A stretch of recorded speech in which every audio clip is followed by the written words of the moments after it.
What's up, everybody? It's your friendly neighborhood gamer, your host, Coach Key, and welcome to Legends of Dice Cafe, where we learn about tabletop RPGs from old school to modern together, and from time to time play some of my favorite video games. Back with another video, like I do, weekly, Fridays, 8 p.m. Eastern Standard Time. Man, so it's been a bit of a long week. So I thought it would be pretty cool to just kick back today and play a little bit of Fabled Lands. Personally, it's a fantastic intro into RPG games, period. We're going to go through the character creation, the rules when needed, and show you how a solo RPG works, or one way solo RPG works. Be sure to hit that like button, and don't forget to subscribe if you're enjoying the content. So let's play.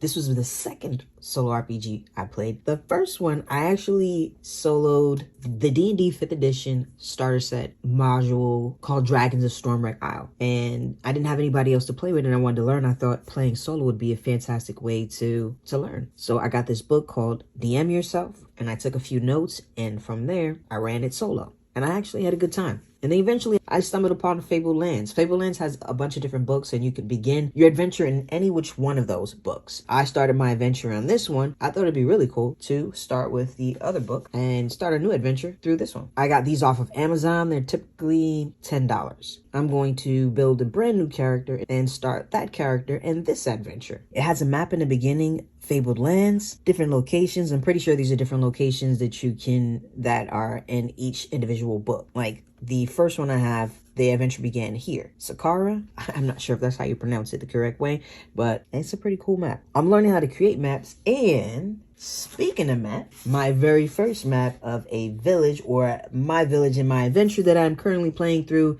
using Karen as a character creation and rule system, and that video was uploaded onto my channel, so I initially created this map for that adventure. And I'm in the process of working on Karen Part 2, but I wanted to kind of redo the maps because I learned a little bit. I wanted to take the information, or I wanted to take that knowledge that I learned and put it into practice. So this is the very first village map that I created for Karen, and here is my new map for Karen. Still work in progress. Also have to make sure I use better paper. I am going to work on getting some grid paper.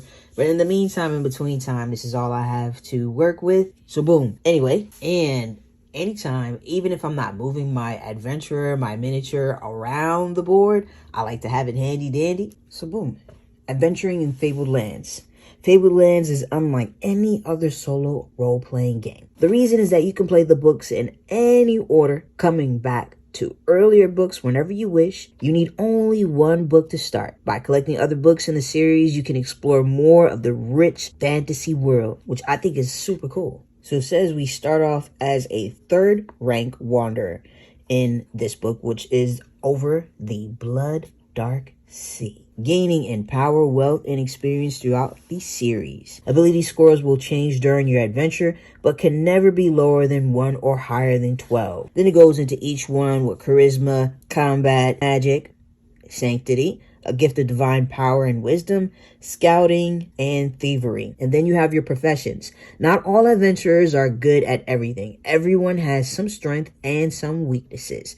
Your choice of profession determines your initial scores in the 6 abilities. So let's just roll. Let's do a random. 1, a priest. All right, so we got that down. Next is your stamina. Stamina is lost when you get hurt. You must guard against your stamina score dropping to 0. Because if it does, you are dead. See, you start with 16 stamina points. Next up, your rank. You start at 3rd rank. See, we're at 3rd rank, so we are a guild member. Let's see, next up, you can carry up to 12 possessions on your person. All characters begin with 40 shards in cash and the following possessions, which you can record on your character adventure sheet. Let's do that real quick. It says possessions are always marked in bold text like this. Gold compass. Anything marked in this way is an item which can be picked up and added to your list of possessions. So you remember you can only carry 12, of course, so you would have to disregard so that you can maintain within that 12. So then your defense score is equal to your combat score plus your rank. plus the bonus for the armor you're wearing, if any. That's what I love about this book. It's so simple, very easy to pick up and start playing immediately. So it does let you know that you can carry several suits of armor, and it makes sure you update your armor class if anything changes along the way, like, get better armor. And then it goes right into the rules, and this is all the rules right here. So for fighting, when fighting an enemy, roll 2 dice, add your combat score. You will need to roll higher than the enemy's defense. The amount you roll above the enemy's defense is the number of stamina he loses. Then it gives you an example right here. Has using the abilities, fighting is often not the easiest or safest way to tackle a situation. When you get a chance to use one of your other abilities, you will be told the difficulty of the task. You will roll 2 dice. Succeed in the task, you must get higher than the difficulty. And it gives you an example. You are at the bottom of a cliff. You can use thievery to climb, and the climb is difficulty 9. Suppose your thievery is 4, means you must roll at least a 6 on a dice to make the climb. And it has code words inside of the books, and you write the code words down. I haven't gotten too far into seeing what the actual code word does, but I had some questions answered, like how long will my adventure last, what happens if I'm killed. If you had the foresight to arrange a resurrection deal, you'll learn about them later. Death might not be the end of your career, otherwise you will always start your adventure again with a new persona. If you do, you'll first have to erase all the code words, ticks, and money recorded in the book. With this, it has a few other questions. We won't go into that. We'll go ahead and hop into the game.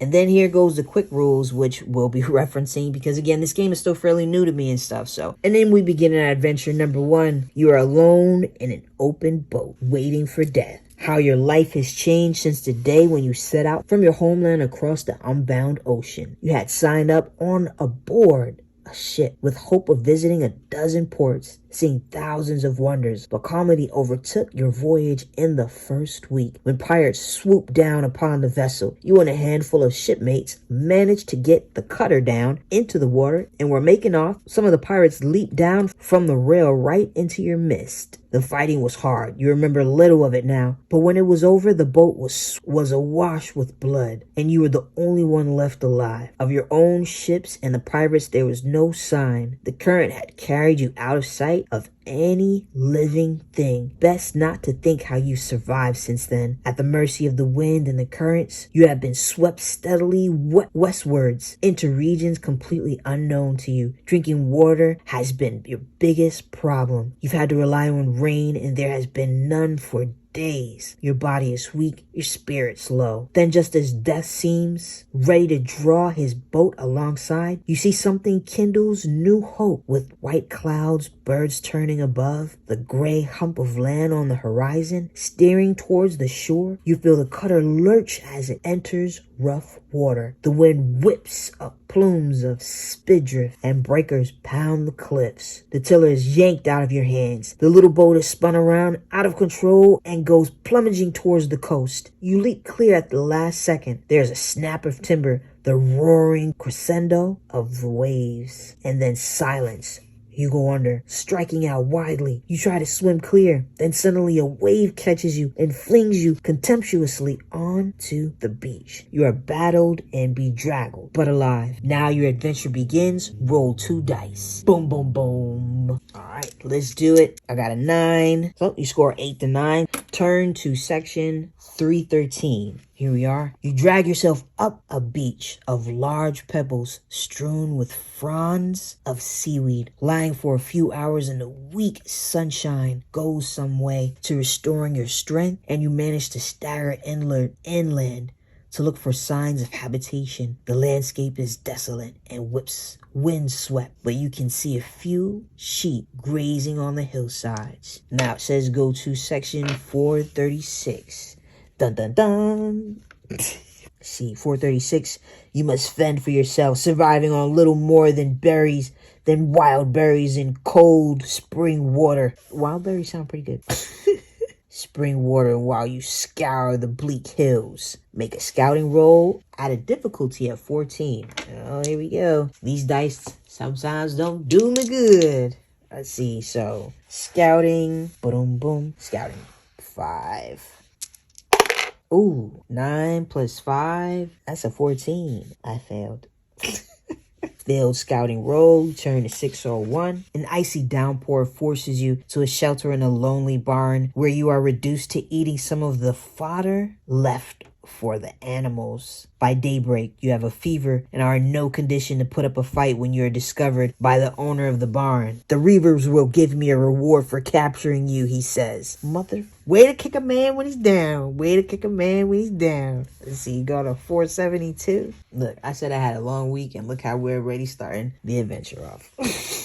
Where will it end? Alright, here we go. 472. You're chained by pirates and taken inland on one of the unnumbered isles. The landscape consists of wind-swept bluffs under a sky of perpetual racing clouds. A thin, cold drizzle comes down in gusts. Get the code word chance if you can succeed in a scouting check at difficulty 12. Well, we already know that my scouting is a 5. 6. Sheesh. Failed, so I don't get the code word. And it says whether you make the roll or not, turn to 114. You are taken before the Reaver King in his grim fortress, which stands at the back of a secluded cove where the pirates have their base. Many a captain in the world's navies would pay dearly to know the location of this place, the secret harbor from which the dread reavers swoop out to prey on passing ships. If you have the code word, which I don't, so if not, it turned to 233. Let's see. Oh, it's pretty cool art. It's interesting. Let's see. You are faced with the Amcha, one-eyed, the bane of honest merchants throughout the northern lands.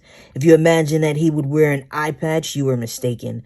His sightless eye is kept openly displayed as an unblinking white orb that strikes terror into the hearts of all who must confront him. If you possess a pirate's head, captain's head, turn to 493. If not, turn to 400. Let's see. The Reaver King rewards you with a baleful half smile. How proudly you stand there before me. Are you not aware that I hold your fate in my hands? He steps forward as though to embrace you, then suddenly brings his fist up in a vicious punch to the gut. You double up, gasping for breath, lose 1 stamina point. If you're still alive, you hear him say, the only question is whether to kill you at once or have a little fun first. Just in case I need to remember. I'm not sure if I need to, but just in case I need to remember my original starting stamina, I'm just going to keep that there. And what I have left, I'll put inside of that box. See, if you have a silver medallion, which I don't, of course, turn to 363. If you have the silver medallion, turn to 363. If not, we'll be turning to 638. Let's see. You are chained to the wall of the Reaver King's throne room and flogged whenever he is in a bad temper. Sheesh. Which is often. Days turn into weeks, and gradually your health declines. Lose 3 to 18 stamina points. Alright, so that last character. They died. So I created a new one, a warrior. Of course, the 3rd rank, a guild member, of course. Stamina, stay the same. Shards, which is the money. And my defense this time around is a 12. So let's let's try it again. Boom. So we start off here again at the very beginning. And let's see, we roll to see where we're going to go.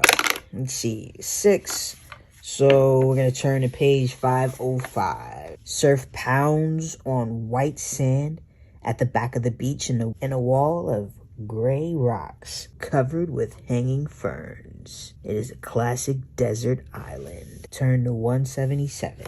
The island appears to have sufficient food and fresh water to sustain you, but it will not be like living in the lap of luxury. Try to survive off the land, set to work, building a raft, pray for deliverance. Before, when I was a priest, I probably would have picked this one right here, praying for deliverance. But since I'm not, I think I'm going to do try to survive off the land, since I am a warrior. So let's see. We'll go to 88. Hopefully you made the right choice, right? I should probably do this live so that way you guys can help me out with some choices. So if you're interested, leave a comment below. See, 88. There is a sample of fruit and even a little game in the form of flightless weasel birds. The trick lies in knowing what is safe to eat and what is toxic. Oh, Lord. Make a scouting roll at a difficulty of 12. Yeah, my scouting is a 7. That's not bad at all. Last one was a 5. Let's see. 7, 3. Wow. Wow. So that's clearly a fail. Failed scouting roll. 162. Here we go. Let's see. You begin to suffer from stomach cramps followed by bouts of nausea. Perhaps it was those berries you picked. If you have a blessing of immunity to death, poison, you wake up the next morning feeling fine, and remember to cross off the blessing. Otherwise, you lose 1 to 6 stamina points. If you're still alive, turn to 144. Let's see. A new dawn brings another chance of rescue. Roll 2 dice. There we go. I should probably change my dice out. Hold on. Here we go. Let's try it. Wow. A 2. Oh, 2. An empty horizon. Turn to 177. The island appears to have sufficient food and fresh water to sustain you, but it will not be like living in the lap of luxury. You know what? We're just going to go ahead and... Alright, so I guess that's right. We're back at 177. So, I'm not even going to take the chance right there, try to survive off the land. You know what? Why not? Let's try it again. You know, because you only live once. You know what I'm saying? So let's try it again. And let's try that again. We're going to do a scouting roll. My scouting is 7 with a difficulty of 12. 7 plus 7 is 14. Oh, awesome. Let's do it. 144. Oh, my Lord. We're back at 144. Here we go. Let's roll. Roll 2 dice. Is that 9? Oh, my God. Here we go. So we're back at 177. You know what? I'm going to get the heck off, and I'm going to set work building a raft. And actually, we're going to stop right there. We're going to pause it right there. Hope you enjoyed. Make sure you stay tuned for part 2 of how many times can Coach Key die in one sitting. Okay. Stay tuned for part 2. And if you're interested in other solo RPG gameplay, I have a Karen solo playthrough uploaded onto my channel. So check it out when you get a chance. So make sure you subscribe and hit that like button, comment, and don't forget to turn on your notifications so you don't miss out the next time I upload a cool video. Thank you for watching, and as always, I hope you guys have a fantastic day and an awesome weekend. Peace.